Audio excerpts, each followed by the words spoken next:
ঠিকানা ইসলামের চামড়া। দেশ বিরোধী ষড়যন্ত্রকারী সন্ত্রাসী হিন্দু জঙ্গি সংগঠন ইসকনকে নিষিদ্ধকরণ এবং আইনজীবী সাইফুল ইসলাম আলিফকে হত্যার প্রতিবাদে ও প্রথম আলো এবং ডেইলি স্টার কর্তৃক দেশ বিরোধী ষড়যন্ত্রের বিরুদ্ধে গাজীপুরে প্রতিবাদ মিছিল অনুষ্ঠিত হয়েছে। ৩৬ জুলাই তথা ৫ই আগস্টের পর গাজীপুরের তৌহিদি জনতা, গাজীপুরের আলেম ওলামা, মসজিদের ইমাম খতিবদের উদ্যোগে আজকের এই বিক্ষোভ মিছিল জয়দেবপুর কেন্দ্রীয় জামে মসজিদ থেকে বাদ আসরের পর মিছিলটি শুরু হয়। এই সময় মিছিলটি জয়দেবপুর বাজারে বিভিন্ন রাস্তা প্রদক্ষিণ করে।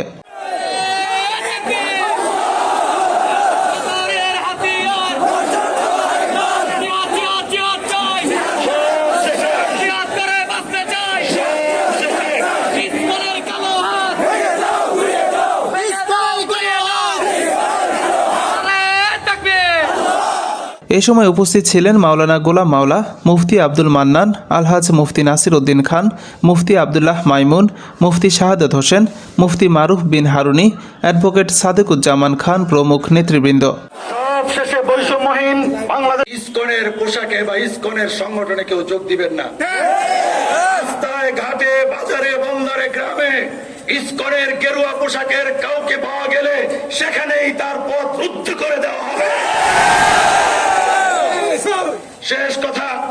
শেষ কথা আমাদের ধৈর্যের পরীক্ষা নেবেন না